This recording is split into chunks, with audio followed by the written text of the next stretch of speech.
प्रभु धवलेश्वराय नमः। दीपं ज्योति परम ब्रह्म दीपं ज्योति जनार्दन दीपहरतु मे पापो पूजा दीप नमस्तुते। बाबा धवलेश्वर महाप्रभु संसार सुखी रख। आज पवित्र श्रावण मासर प्रथम सोमवार प्रतिपदा तिथि रे समस्त भक्त मानकर मनस्कामना पूर्ण कर। समस्त भक्त मानक आशीर्वाद कर।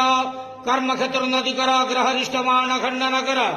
बाबा धवलेश्वराय नमः। बाबा धवलेश्वराय नमो नमः। प्रभो नमः शिवाय संताय करणाय त्रिविताय जटाधराय हर हर महादेव शिव शंभो महाप्रभु धवलेश्वराय नमो नमः।